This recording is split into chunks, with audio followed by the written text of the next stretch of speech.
Hola chicos, and welcome back to another video about Spain.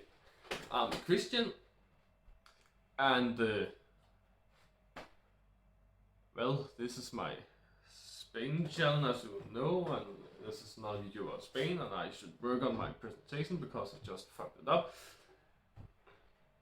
However, this video I will talk about university stuff.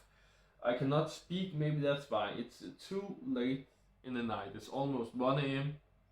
I should not do videos this late, but I want to do it now, so I'll just do it. However, I will talk about actually the university stuff is fine, because I kind of want to talk about all the university stuff I'm going through.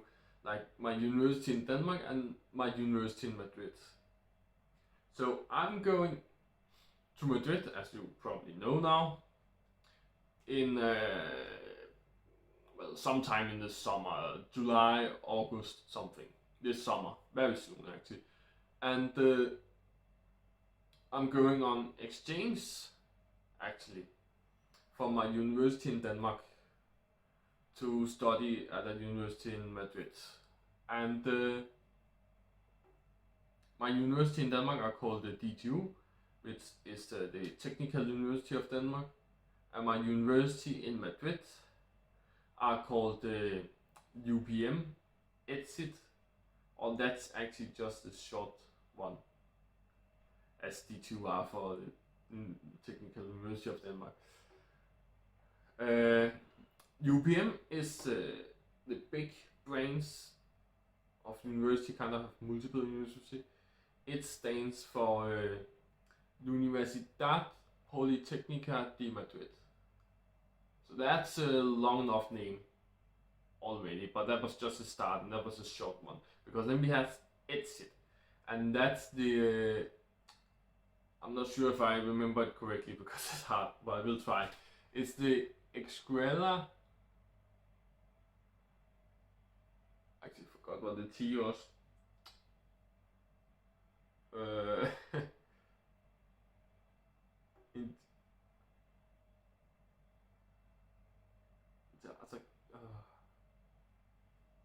I fucked it up. Something with something with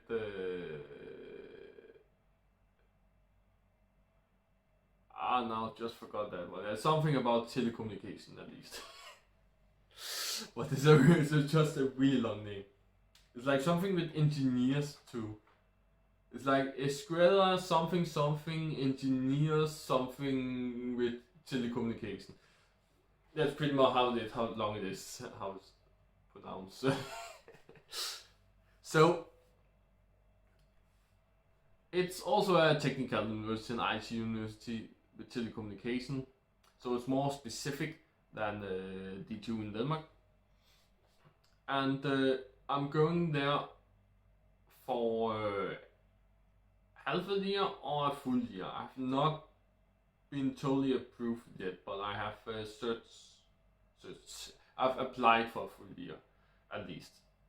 So I'm going for the half year, the semester from September to January at least, and maybe I'm also going for the semester from February to June or something like that. And what I hope for is, of course, I get a full year. That's the most I can get, and that would be nice, and that will actually make me able to end my bachelor while I'm in Madrid. So that could be nice, because then I'm like free, and that's the most important part, because after that I dream about staying in Madrid for some more time, and staying in Spain forever, hopefully, because as you probably understand about my channel now, I want to live in Spain for kind of the rest of my life. But what about Madrid? Well, I'm not sure. I have not been there yet. I have not even stepped inside Madrid once in my life yet. So I'm actually going to live in a city I don't know shit about. I actually know some things about. I have researched it a lot, but I have not tried it on my own body yet. So that's kind of strange to choose a city you don't know. But that's the funny part, because I really wanted to see Madrid, and nobody wanted to take a vacation with me in Madrid because there's no beach. I have told this story so many times, but it's still true. So yeah, I chose Madrid for this because that was an opportunity I couldn't left hanging there. So I will see after the year of study, let's say it get approved, if I want to stay in Madrid for some more months, years, maybe. Maybe I want to stay here for the rest of my life. Maybe I will fall in love with Madrid. That could be nice, I guess. Or maybe I will already want to move away from Madrid next summer. When I'm finished with my bachelor, I'm not gonna study at the University of Madrid anymore. And maybe I wanna travel to Costa del Sol at that point and try to find a city there and live there, try to find some housing, trying to find a job. I don't know. So I will see what happens. That's too long in the future. I cannot think about that. But not in the future. Right now. And it could not be more literally in the now, actually, because that's actually what I did before this video. Because right now I have to apply for the exact courses I have to take on university in Madrid for the next semester, next half year at least. And I have to apply for the courses to D2 in Denmark and to UPM ETSIT in Madrid. And D2 has the tightest deadline, which are actually this weekend in a couple of days. So I have looked into the courses again today to figure out, because I'm still not sure, even though I have done it a lot. So I was looking a bit more into courses today. And tomorrow I will press the send button to D2 at least, so I don't miss the deadline, the 1st of May. Because yeah, it's not May yet in my world. I have delayed these videos a bit. I started the channel in May, and I'll start uploading videos in May, but I want to record a few videos before May to talk about this, because I have some deadlines before May, as you can hear. So I want to get a bit of my life before May too. And yeah, I'm gonna apply for the courses to D2 tomorrow, and then I'm gonna do it to UPM ETSIT maybe also tomorrow. Maybe if I'm on a roll, I just do it all, but maybe a couple of days later, because the deadline are on the 15th of May. So the thing I need to do here when I'm going on an exchange from a Danish university at least to Madrid, it depends on your country, your university exact actually, because when you go on exchange, it's kind of the university in your home country that decides how things work. So did you want to know the courses now? But Madrid's university also has like a schedule they follow, and on their schedule they want to get the courses in 2 weeks.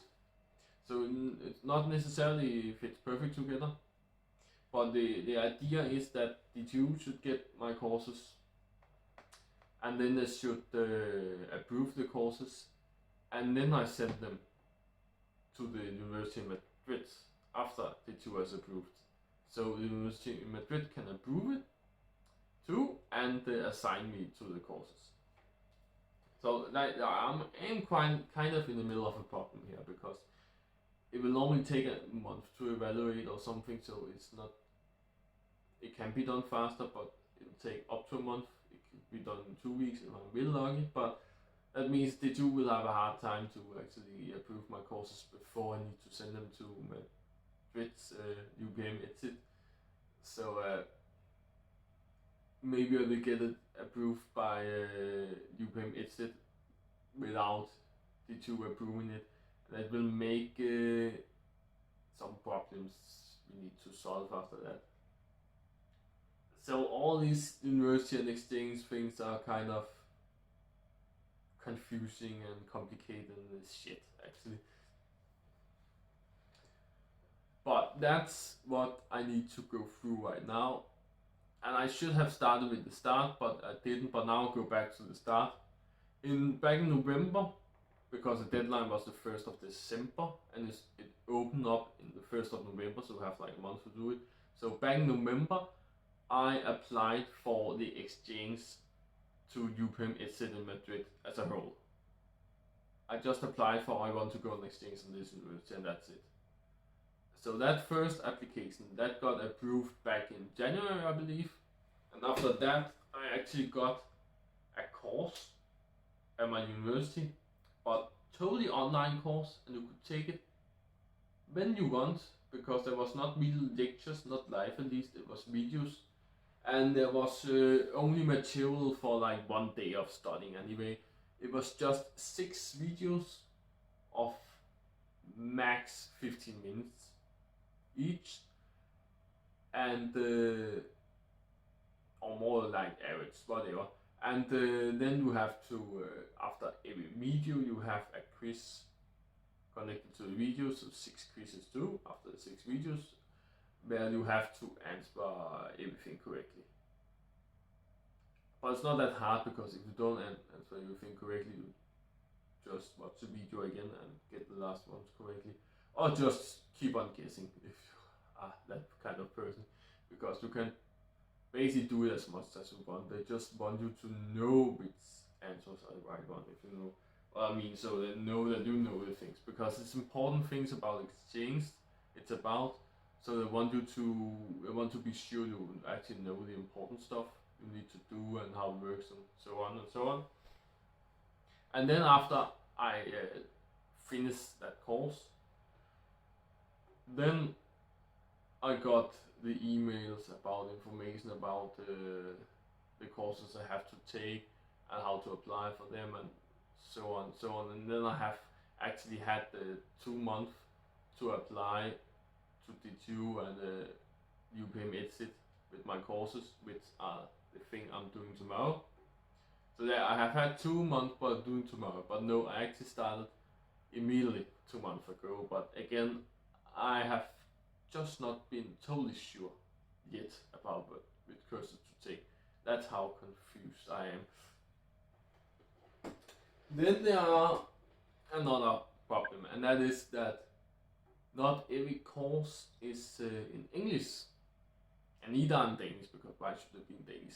But most of them are in Spanish, on the bachelor level at least. If you take masters, then it's pretty much a thing everywhere in the world. They are just on English. Masters are always in English, as what I have seen, so that's not really a problem. But the bachelors are most of the time on the native language. It's the same in Denmark. We only have one of the 50 to 100 bachelors you can do that are totally English. But on the other bachelors, there are single courses in English, and that's how it is on this one too. You can choose 2 courses in English on the 3rd year, which are the year I'm going there, and they actually have a 4th year too, where there are also 2 courses in English. I think there are around 2 courses in English per semester actually, but the first 2 years are very basic, and I have been through the basic stuff, so there's not really anything I can take from there.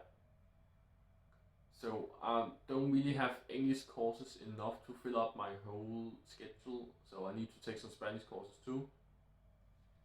So how to take Spanish courses at a university level when you are not native Spanish speaker? Well, they have actually, first of all, you need to take some test when you go on exchange. And I'm not totally sure how it works yet, because I have not received the test yet, but as what I understand, you have to at least take 1 test in either English or the level, or not level, the native language of the country you go to, or more precisely the level you have to take courses in.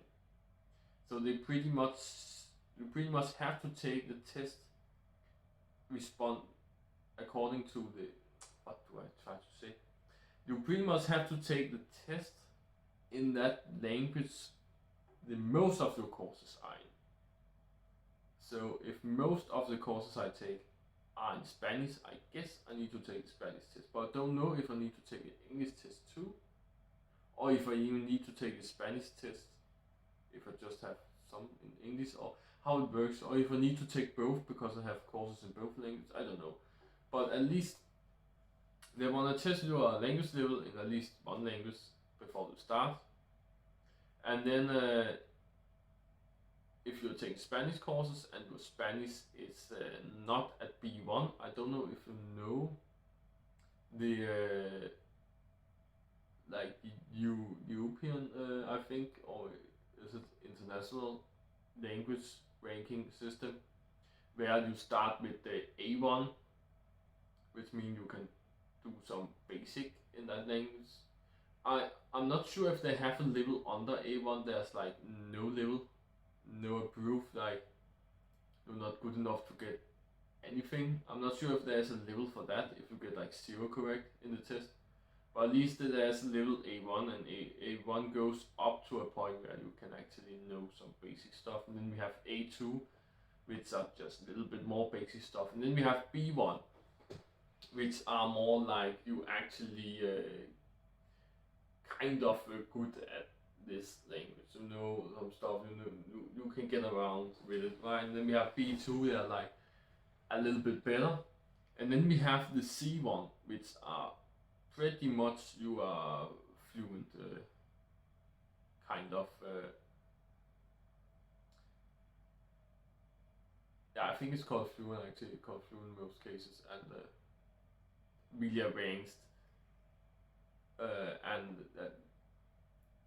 it's pretty much that you don't ever need to get better at this language to do, and you can do everything. You can talk with everybody, talk about everything, and you can work with every job using this language and stuff like that. And then we have C2.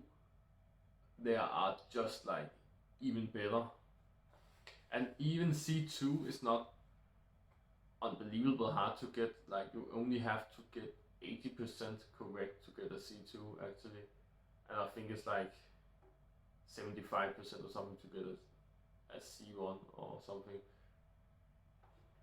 So what do you get if you get 97% correct or 100% when you still get C2?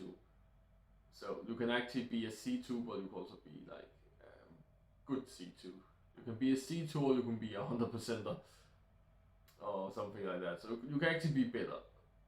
But I should not teach you about that system. But that's pretty much how the system works. There are like 2 of each letter going from A to C.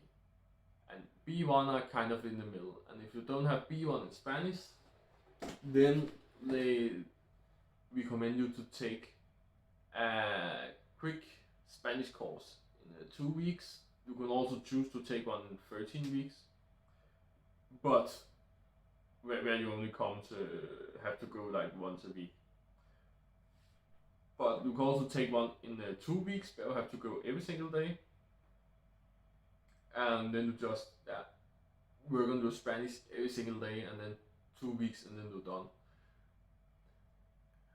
So you can take that one if you need to take Spanish courses, and I actually want to take that one, even though I have actually I have been teaching myself Spanish for 4 years plus actually now. I've mainly used the app Duolingo, and then I have read some stuff on the internet in Spanish. Sometimes I Google stuff in Spanish because it has something to do with Spain, so it's, I guess, the native. I get the right opinion, I get more results, and I have seen videos in Spanish sometimes. So kind of like that, I have tried to teach myself Spanish. I have just been very chilling with it, so it's not because I'm totally fluent in Spanish or anything close to that. That's not the case. So I still want to take this course before school starts. because I don't feel like I'm fluent enough to take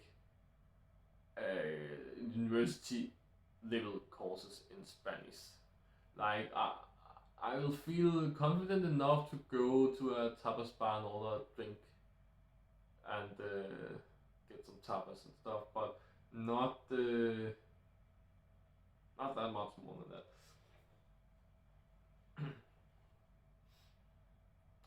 So yeah, I guess that's pretty much my situation at university. And again, it can be different from people to people because it's different from country to country. So it's not like everyone out there can use this. Of course not if you're not going to university. First of all, you need to be at a university and have the opportunity to go on exchange in Spain to be able to use this at all.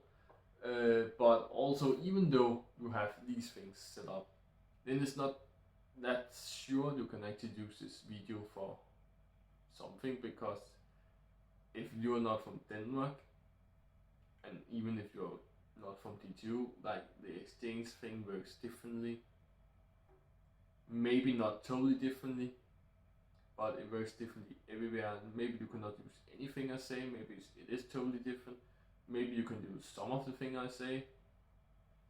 So this is just more for information, for fun, to learn about me and learn about my situation. But yeah, there's many ways to move to Spain, and this is one of them. It will be a big push in the right direction to go on this exchange period and get to know Spain good, and then be able to actually get a life there afterwards too. I hope so, at least.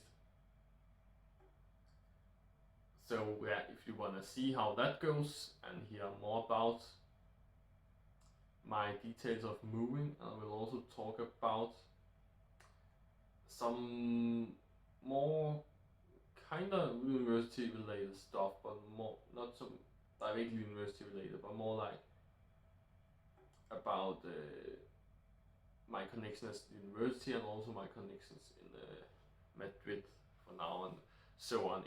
I will talk about that in other videos, and a lot of more things I'll be talking about in other videos. So if you like to see more about that, then make sure to subscribe to my channel to see which videos will pop up next, and see if there's something for you. And if you really like this video, then like it too, because it will help me. Because the algorithm, that's how YouTube works. It helps me get more popular and get this out to more people that need it, maybe people that need it even more than you. So it has to get out to as many people as possible, I think. But yeah, I guess I see you in the next video. Bye bye.